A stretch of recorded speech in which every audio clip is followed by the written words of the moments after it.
part ng ating ebidensya ng pulburon. Okay? Papakita natin ang ebidensyang matagal nang dapat nakita ng taong bayan. Even during election, hindi na ipalabas dahil may nagmakaawa, may lumuhod. Pero dito, sa mga moment na ito, ay ipapakita ko sa inyo. Pero bago ang mga eksena, ay pag-usapan muna natin itong ginawa ng hinayupak na gobyernong ito sa ating mga katutubo o yung mga indigenous people, katulad ng mga ati sa Boracay. Okay? So ngayon ay binawian nila ng lupa, inagawa ng lupa ng Jutang Ginemes na gobyernong ito ang ating mga kaluluoy na mga tribo, yung mga tribo dyan sa Boracay, na kung saan for I think more or less 50 years silang naninirahan dyan sa kanilang lupang. Ibinigay na yan sa kanila ng, kumbaga, officially ay binigyan sila ng Certificate of Land of Ownership ni Pangulong Duterte noong 2018. So noong 2018, mga kababayan, ay binigay na sa kanila yan. Kumbaga, sinilyado na yan na yung lupang kanilang tinitirikan ng kanilang mga bahay ay lupa nila.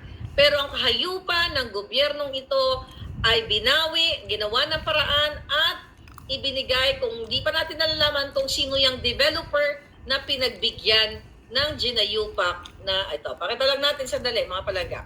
Ito, mga kababayan, noong 2018, November 9, 2018, dito mismo sa Radio Television Malacanang o RTVM, ayan, pinakita dito ang distribution of certificates ng land ownership nga. Lupa ninyo, hindi ninyo mapagpilian. But siguro, pag wala na kayo sa mundo, ang sinabi ko during the cabinet meeting, we were discussing about it. And I told them, kung ipagpili ng mga anak ninyo, apo ninyo, milyon na yan.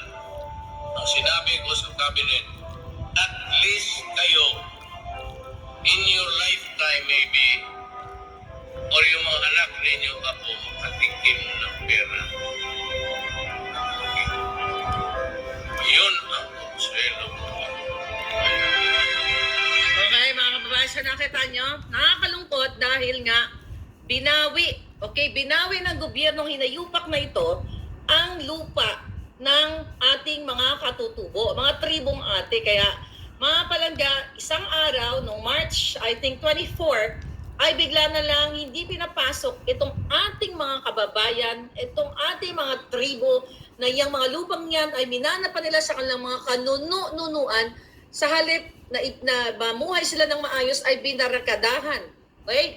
Gilagyan ng mga barikada ng mga kumuha, okay, o pinaburan ng Jutang Ginemes gobyernong ito na mga developer. So yan dapat ang alamin natin o ng mainstream media kung sino ang taong nasa likod niyan. Kasi baka mamaya si Kuting Jr., si Lisa Tanas, si Tambalusdos, yung mga kaibigan nila ang nagmamay-ari ng developer company na yan.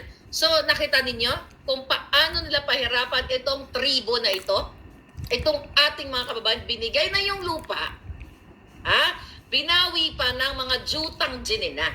So ganito po kalupit ang gobyerno ninyong bangag na bangag.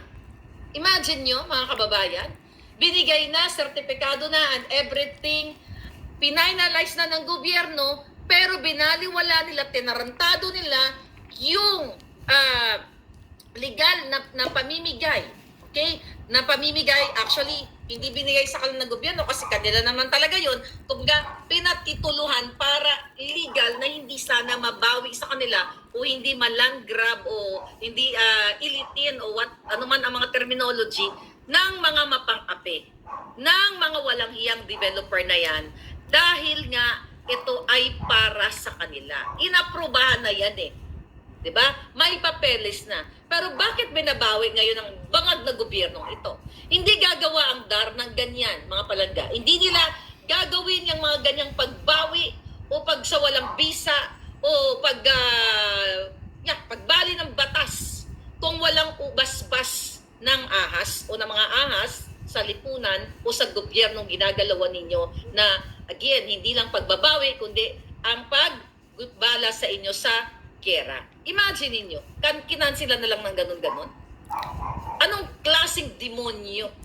Okay? Anong klaseng ahas ang meron ang gobyernong ito? Pero syempre, hindi na tayo mag-wonder kasi nga bangag na bangag ang presidenteng ito. So ngayon mga palangga, sana maging ang investor ng Lola. Thank you. So sana maging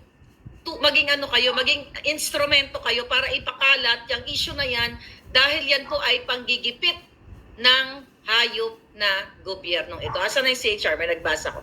Ang human rights.